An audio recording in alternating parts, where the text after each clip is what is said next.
बिस्मिल्लाहिर्रहमानिर्रहीम। अस्सलाम वालेकुम नाजरीन, मैं हूं आपका होस्ट अहमद फवाद। आज तारीख है 2 दिसंबर और दिन है मंगल का। 3-4 बड़ी इंपॉर्टेंट खबरें जी आज के व्लॉग में आपके साथ में शेयर करूंगा। पहली बड़ी ब्रेकिंग न्यूज़ तो ये है कि दरार पड़ चुकी है और वो कहते हैं ना कि एतबार का जो मौसम है वो गुजर चुका है। कुछ एक्सक्लूसिव डिटेल्स इस हवाले से आपके साथ में शेयर करूंगा और आपको ये भी बताऊंगा कि इस दरार के बावजूद नोटिफिकेशन तो हर हाल में होगा ही होगा। अब यहां पर सवाल यह है कि अगर नोटिफिकेशन जारी करना ही था तो फिर इतना डिले क्यों किया गया, क्यों रुकावटें जो है वो डली और इससे नुकसान भी हुआ कि एतबार भी जो है वो टूट गया है। मकसद क्या था इसके पीछे, कुछ एक्सक्लूसिव तफसीलात है जी आपके साथ में शेयर करूंगा। और दूसरा, नोटिफिकेशन कब जारी होगा, क्योंकि शहबाज शरीफ जो हैं वो पाकिस्तान पहुंच चुके हैं। उन्होंने इस्लामाबाद आना था लेकिन वो लाहौर जो है वो उन्होंने लैंड किया और वहां पर ये कहा जा रहा है जी कि एक अहम शख्सियत से उन्होंने जो मुलाकात है वो एयरपोर्ट पर ही किया, उसके बाद फिर वो आगे गए हैं। फिर अगली खबर जो आपके साथ शेयर करनी है जी वो ये है कि रावलपिंडी में इमरजेंसी कैसे नाफज कर दी गई है। दफ़ा 144 जो है वो नाफज की गई है। ये मामला क्या है, किस चीज़ को बुनियाद बनाकर ये जो है वो नाफिज की गई रावलपिंडी और इस्लामाबाद दोनों शहरों में, इस पर भी कुछ आम तरीन तफसीलात आपके साथ में शेयर करूंगा जी। राना सनाउल्लाह जो हैं उन्होंने बहुत ही एक इंपॉर्टेंट जो स्टेटमेंट है वो दी है। और याद रहे कि राना सनाउल्लाह वही कुछ बोलते हैं जी जो नवाज शरीफ की ख्वाहिश होती है, और वो ये कहते हैं कि नोटिफिकेशन उजलत में नहीं आएगा। अब उजलत में नहीं आने का मतलब क्या है माफ कीजिएगा, कि नोटिफिकेशन आएगा जरूर लेकिन पहले हम अपनी बातें मनवाएंगे फिर उसके बाद आ जाएगा। क्या इसका मतलब ये, इस पर भी कुछ तफसीलात हैं वो भी आपके साथ में शेयर करूंगा। फिर इसके अलावा जी गवर्नर राज के वाले से भी खबर आपके साथ शेयर करनी है। केपी के बाद सिंध में भी गवर्नर राज की क्या बातें चल रही हैं, इस पर भी हम तरीन तफसीलात आपको बताऊंगा जी। तो सबसे पहले जी पहली खबर की जानिब बढ़ते हैं जी कि नोटिफिकेशन जो है वो ताखीर का शिकार क्यों हो रहा है और दरार क्या बन गई है और एतबार का जो मौसम है वो कैसे खत्म हुआ है, इस खबर की जानिब पहले बढ़ते हैं। शहबाज गिल साहब है जी, उनकी जानिब से जो बड़ा दावा है जी वो किया गया है और इस दावे को अगर लॉजिकली देखा जाए तो इसमें जो हकीकत है वो भी नजर आती है। बहरहाल दावा आपके सामने रखता हूं जी। वो कहते हैं कि 2 4 स्टार जनरल्स हैं, नून लीग की ख्वाहिश है कि वो हमारी मर्जी के आ जाएं। नून लीग की ख्वाहिश है कि वो उनकी मर्जी के आ जाएं। जो नोटिफिकेशन में ताखीर की जा रही है इससे क्या हो रहा है जी, इससे थोड़ा दबाव बढ़ाया जा रहा है जी कि हम तो फिर आपका नोटिफिकेशन ही नहीं करेंगे, आप हमारी जो बात है जी वो मान लें। क्योंकि अभी तक तो ये कठपुतली बने हुए हैं और इस वक्त इनकी इतनी वैल्यू नहीं है जी कि ये कोई अपनी बात मनवा सकें। इनको माननी ही माननी है, लेकिन ये एक चीज़ इनके हाथ में है कि चलें इस चीज़ के ऊपर हम जो है वो कुछ मनवा सकते हैं। और मेरे ख्याल से तरमीम के बाद ऐसा है कि जो चीफ डिफेंस फोर्सेस होंगे वही नीचे जो तैनातियाँ वो करेंगे। और 2 4 स्टार जनरल्स कौन से हैं जी, एक जो है वो वाइस आर्मी चीफ हैं और एक जो है वो स्ट्रेटेजिक कुछ इस तरह सा ओहदा है, उसके जो है सरबराह यानी कि जो एटमी असासे होंगे उनके ऊपर जो एक सरबराह होंगे उस हवाले से है। तो ये जो बड़ा दावा है वो सामने आया है। अब एक चीज़ आपने ये जहन में रखनी है। फिर दूसरा आपको मैं राना सनाउल्लाह जो है उनका एक इंपॉर्टेंट स्टेटमेंट है वो आपके सामने रखना चाहता हूँ जी। वो ये कहते हैं कि नोटिफिकेशन तो ज़रूर होगा लेकिन नोटिफिकेशन उजरत में नहीं होगा। Nawaz Sharif chief of defence forces का नोटिफिकेशन में रुकावट नहीं, मुख्तलिफ ऑप्शंस मुख्तलिफ औकात में ज़ेर गौर होते हैं। जब तक कोई फैसला ना हो हतमी बात नहीं कर सकते, नोटिफिकेशन उजलत में नहीं होगा। अच्छा, एक तो वो कहते हैं कि नवाज शरीफ रुकावट नहीं है। अभी किसने कहा है कि नवाज शरीफ रुकावट है? नोटिफिकेशन में तो रुकावट का क्या, नोटिफिकेशन तो नहीं है, सबको मालूम है। लेकिन मसला ये कि चीज़ें भी तो तय हो ना कि नीचे कौन आएगा। और फिर वो कहते हैं जी मुख्तलिफ ऑप्शंस के ऊपर गौर किया जा रहा है। इसका मतलब है जी कि इस चीज़ के ऊपर ज़रूर इख्तलाफ हुआ है कि इसको लगा देना चाहिए, उसको लगा देना चाहिए। दरसी बात है, मुख्तलिफ ऑप्शंस के ऊपर इसी तरह से गौर हो रहा है। फिर वो कहते हैं जी कोई हतमी फैसला जब तक नहीं होता बात नहीं कर सकते, यानी कि अभी तक कोई जो हतमी फैसला है जी वो नहीं हुआ है। और फिर वो कहते हैं जी कि हतमी फैसला नहीं हुआ तो इसका मतलब है कि नोटिफिकेशन हम उजलत में नहीं करेंगे। तो ये अब जो शहबाज गिल का दावा है और ये जो राना सनाउल्लाह की स्टेटमेंट है, इन दोनों चीज़ों को आपको आप मिलाकर देखें तो ये जो दावा किया गया है शहबाज गिल की जानिब से, इसमें हकीकत इसलिए भी नजर आती है कि दोनों एक ही किस्म की जो बातें हैं जी वो यहाँ पर की गई हैं। फिर इसी तरह से जी एक और ख़बर भी आपके साथ शेयर करनी है और वो है जी अजमल जामी साहब हैं, उन्होंने एक मतलब कुछ डॉट कनेक्टिंग की है, वो भी जर्नलिस्ट है, वो भी आप सामने रखता हूँ जी। वो कहते हैं कि नेशनल सिक्योरिटी वर्कशॉप के शुरा से जो गुफ्तगू हुई और इसके बाद SIFC के national coordinator lieutenant general Sarfaraz ने जो गुफ्तगू की, इन दोनों का खुलासा यह है कि मौजूदा एस्टेब्लिशमेंट इस हुकूमत की पॉलिसियों, इनकी कारकर्दगी और गवर्नेंस से खुश नहीं है। इसको जोड़ें नोटिफिकेशन के साथ मियां नवाज शरीफ के अचानक सामने आने के साथ और शहबाज शरीफ के 4 दिन बाहर रहने के साथ। क्या ये 3-4 इशारे महज हसीन इतफाक हैं? नोटिफिकेशन तो आ जाएगा अगले 24-48 घंटों में, मगर दिसंबर सितमगर होगा। बकौल परवीन शाकिर गुजर चुका है तेरे एतबार का मौसम। तो ये उन्होंने बेसिकली डॉट कनेक्टिंग जो है वो की है और इससे उन्होंने साबित करने की कोशिश की है कि एतबार का मौसम गुजर चुका है और जो सेम पेज है वो फट चुका है। फिर इसी तरह से हबीब अकरम की जानिब से भी ये कहा गया जी कि आसमानों के ऊपर जी अब ये फैसला किया गया है या वहां पर ये सोच विचार है कि इस हुकूमत को, इस चुनतखब हुकूमत को अगर हम 100 साल भी दे देना तो भी ये हुकूमत नहीं चल सकती। फिर इसको आप मिलाकर देखें, जो वर्कशॉप हुई है उसमें जो आर्मी चीफ आसिम मुनीर साहब से रिलेटेड मिलाकर जो चीज़ें कुछ सामने आ रही हैं जी कि काफ़ी नाराज़ दिखाई देते हैं क्योंकि हुकूमत जो है वो करकर्दगी नहीं दिखा रही है।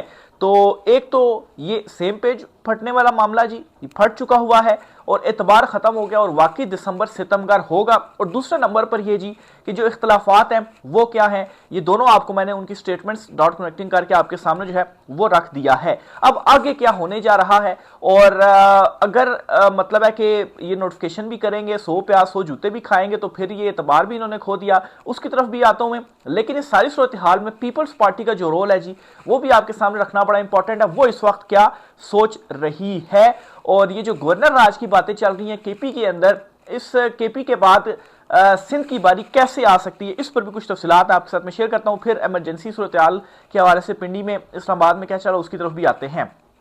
तो खबर यह है जी कि पीपल्स पार्टी के अंदर से लोग ये कह रहे हैं कि ख्वाहिशात इतनी ज्यादा बढ़ चुकी हैं कि बिलावल जरदारी इनकी ख्वाहिशात पूरी करते करते उसकी जो कमर है वो टूट गई है। किसकी? जाहिर सी बात है ताकतवर हलकों की।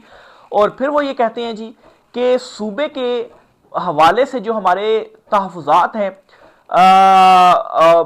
सूबे के जो सारे मामलात हैं जी उसमें जो हमारे तहफुजात हैं वो हम दूर करेंगे, खास तौर पर एनएफसी अवार्ड के मामले के ऊपर। यानी कि ये मामला फिर वही 18वीं तरमीम के ऊपर चला गया है और पीपल्स पार्टी अब ये सोच रही है जी अंदर से कि अब 18वीं तरमीम के अंदर ये एनएफसी अवार्ड 18वीं तरमीम अगर हमारे यहाँ से सूबे ही चला गया तो फिर तो देखें मौलाना को किस तरह से फर्क कर दिया गया है। पाकिस्तान तहरीक इंसाफ पॉपुलर तो है ही है, नून लीग के हाथ में ये सब कुछ जो है वो कर रहे हैं और अभी जो है वो हमें निकाला जाएगा और फिर उसके बाद नून लीग की बारी आएगी, साहब भी जो है वो इनका होगा। तो इस मामले के ऊपर जो है वो नून लीग के अंदर भी तशवीश जो है वो पाई जा रही है, सॉरी पीपल्स पार्टी के अंदर भी। और ये भी सोच वहां पर पाई जा रही है जी कि ये जो गवर्नर राज वाला मामला है, देखें इस वक्त गवर्नर केपी जो है वो फैसल करीम कुंडी पीपल्स पार्टी से ताल्लुक रखते हैं और अगर हमने वहां पर गवर्नर राज लगा दिया, तो गवर्नर ही लगाएगा और इसको जाहिर सी बात है अदालतों से भी जो तहफुज है वो इस तरह से मिल जाएगा। आईनी अदालत है वो कह देंगे कि ठीक है अच्छा, लेकिन उसके बाद फिर बारी जो है वो सिंध की भी आ जाएगी क्योंकि अगर आप देखें कि नंबर जो है वो पूरा कर दिया गया है मुस्लिम लीग नून को मखसूस नशिस्तें देकर और दीगर चीजें देकर, हमें तो अब हमारी तो अब जरूरत ही नहीं रही है पार्लियामेंट के अंदर जी कि अगर हम मतलब इत्तेमाद भी लाएं तो हमारे पास तो नंबर पूरा नहीं है। पहले नून लीग और पीपल्स पार्टी ने मिलकर जो हुकूमत है वो बनाई हुई थी, पीपल्स पार्टी ने वोट दिया तभी जाकर वज़ीर आज़म बने थे। तो इसका मतलब ये है कि फिर तो सिंध में भी जो गवर्नर राज है वो लग जाएगा और अगर केपी में लगा हुआ तो सिंध में लगाते हुए भी कोई जो मसला है वो नहीं होगा और पीपल्स पार्टी जो मुकम्मल तौर पर फारिग हो जाएगी। तो इस वजह से वहां पर भी इस वक्त काफी ज्यादा परेशानी है और इस हद तक जरा अड़फस चल रही है जी। और इसी वजह से गवर्नर केपी की तब्दीली की भी खबरें सामने आई और फिर उसके बाद गवर्नर राज की भी जो चीजें हैं जी वो सामने आ रही हैं। तो पीपल्स पार्टी के अंदर भी इस वक्त सब अच्छा की जो रिपोर्ट है वो नहीं है और इसी तरह से नून लीग जो है उनको भी ये धड़का पड़ा हुआ है जिसकी वजह से ये नोटिफिकेशन वाली कहानी जो है वो चल रही है कि अगर हम कर देते हैं तो फिर उसके बाद तो हमारी जो है वो पकड़ शुरू हो जाएगी और अगर हम नहीं करते, जो कि अभी तक इन्होंने नहीं किया, तो अभी देखें क्या जो चीजें हैं वो चल रही हैं उसका उन्होंने आलिया निकाला जी। नीचे जो है वो अगर हम अपनी मर्जी से जो तैनाती है, जिस तरह से आर्मी चीफ की तैनाती हम मर्जी से करते हैं, वज़ीर-ए-आज़म मर्जी से ही करता है ना, और नीचे तैनाती हमारी मर्जी से हो जाती हैं, तो फिर इसका मतलब यह है कि टॉप का जो ओहदा होगा वो जैसा चीफ ऑफ स्टाफ कमेटी का एक ओहदा होता है, असल इख्तियारात तो आर्मी चीफ के पास ही होते हैं। तो इस किस्म की कोई जो चीजें हैं वो बज़ाहिर लग रहा है कि जो है वो सोच विचार जो है वो चल रही है नून लीग के अंदर। और फिर जी नून लीग को ये अब धड़का लगा हुआ है कि पहले मौलाना के, अब पीपल्स पार्टी की बारी शुरू हो गई है, उनके गिर्द घेरा तंग हो गया और फिर उसके बाद हमारे खिलाफ भी बयानियां बन रहा है जी। खबरें आ रही हैं कि माशियत इनसे नहीं चल रही, इनसे जान छुड़ानी है और ये 100 साल भी जो है वो दे दें तो इनसे हुकूमत जो है वो नहीं चल सकती है। और हालांकि वज़ीर ख़ज़ाना वज़ीर दाखिला दोनों इनके अपने, और दूसरी तरफ से भी ये आ रहा है जी कि बंदे तो आपके अपने हैं, आप हमारे ऊपर जो है वो क्यों गर्म हो रहे हैं, तो गर्मा गर्मी जो है वो चल रही है। तो ये इस वक्त नून लीग को भी जो धड़का है जी वो लगा हुआ है और वो इसीलिए कह रहे हैं जी कि उजलत में नहीं आएगा, ये कर देंगे वो कर देंगे। तो असल में मसला ये कि जो मामलात हैं वो मजीद भी हम तय कर रहे हैं, तो हमारे हाथ से भी जो सारी की सारी गेम है वो चली जाएगी। अगली खबर जी जो आपके साथ शेयर करनी है वो शहबाज शरीफ के इस्तीफे से मुतल्लिक है।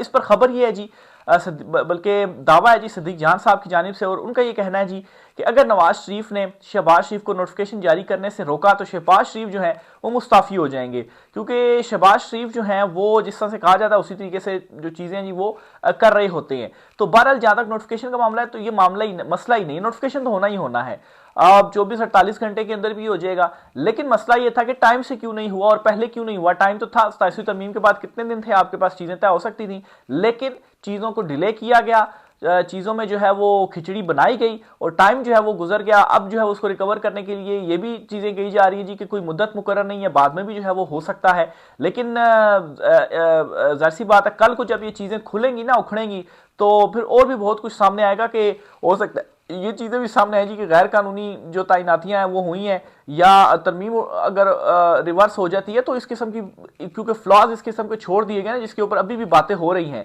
तो कल को फिर अगर कोई और आ गया तो वो आकर फिर इन चीज़ों के ऊपर भी जो है वो मसाइल फिर खड़े हो सकते हैं। तो बहरहाल जी ये इस वक्त दूसरी साइड से भी जो मामलात हैं वो चल रहे हैं और नोटिफिकेशन तो होना ही होना, ये चीज़ है। लेकिन अब अभी तक हो क्यों नहीं रहा, तो उसकी सारी डिटेल आपके सामने मैंने रखी है। फिर जी लाहौर एयरपोर्ट पर, अच्छा पहले शहबाज शरीफ ने जाना था इस्लामाबाद एयरपोर्ट पर और फिर वो अचानक से उतरे हैं जी लाहौर एयरपोर्ट के ऊपर, ठीक है। और वहां पर ये अब दावा किया जा रहा है बाखबर हलकों की जानिब से कि उन्होंने कुछ इंपॉर्टेंट मुलाकात की है। अब देखें कि अगर ये चीज़ सच है और वाकई कोई मुलाकात हुई है तो आप देखें कि कितनी इंपॉर्टेंट मुलाकात थी कि वेट नहीं किया गया कि कहीं आगे पीछे, वो सीधा एयरपोर्ट पर ही जाकर जो मुलाकात है वो की जैसे लैंड करे और साथ ही जो मुलाकात है वो हो जाए। जाहिर सी बात है इंपॉर्टेंट मामला कैसे नहीं है, आप नोटिफिकेशन के हवाले से जो चीज़ें हैं वो फंसी हुई हैं। और फिर शहबाज शरीफ जो बाहर गए हैं तो कोई भी ऐसी खबर सामने नहीं आई जी कि कोई उन्होंने ऑफिशियली किसी से मुलाकात की हो, सफारत खाने की जानिब से भी कहीं से भी कोई खबर सामने जो है वो एक मुलाकात की भी उनकी खबर सामने नहीं आई। तो जाहिर सी बात है जो दिन उन्होंने वहां पर गुजारे हैं वहां पर कुछ ना कुछ खुफिया तौर पर हो सकता है कुछ ना कुछ चल रहा हो, या आलमी सतह के ऊपर भी कुछ जो चीज़ें हैं, कुछ जो गारंटियां हैं, कुछ इस किस्म के जो मामलात हैं वो चल सकते हैं। जाहिर सी बात है जिस तरीके से पाकिस्तान के अंदर हालात मामलात चल रहे हैं तो ये सोच ऑटोमेटिकली जहन में आ रही होती है जी कि वहां पर भी कुछ ना कुछ इस किस्म की जो चीज़ है वो हुई होगी। बहरहाल देर से ही सही ये मामलात भी सारे खुल जाएंगे, क्या क्या मुलाकातें होती हैं, क्या क्या नहीं हुई, या जो भी चीज़ें थी। लेकिन अभी तो जो मामला है जी नोटिफिकेशन वाला तो वो अभी तक फंसा हुआ है और ये क्लियर कर दिया कि उजलत में हम जारी नहीं करेंगे। तो देखें जी कब तक जो है वो इनकी जो उजलत वाला मामला है वो खत्म होता है। आगे चलते हुए रावलपिंडी इस्लामाबाद में इमरजेंसी का क्या मामला है जी, देखें जी दफ़ा 144 जो है वो नाफज कर दी गई है और इसके ऊपर बज़ाहिर जो एक वो बनाया गया वो ये है जी कि इस्लामाबाद और पिंडी में पाकिस्तान तहरीक इंसाफ का एहतजाज है। क्या एहतजाज है जी कि आज मंगल का दिन है, इमरान खान साहब से मुलाकात का दिन। एक तो तमाम MNAs MPAs और सेंटर्स वगैरह इस्लामाबाद हाई कोर्ट के बाहर जाकर एहतजाज करेंगे कि क्यों वो अपने अहकामात जो है वो तौहीन अदालत भी दायर कर दी है, उसकी खिलाफ वर्जी भी हो रही है, दरखास्तें भी हमारी पेंडिंग है। तो एक तो ये मकसद होगा एहतजाज का और फिर दूसरा जो एहतजाज है वो डयारा जेल के बाहर किया जाएगा।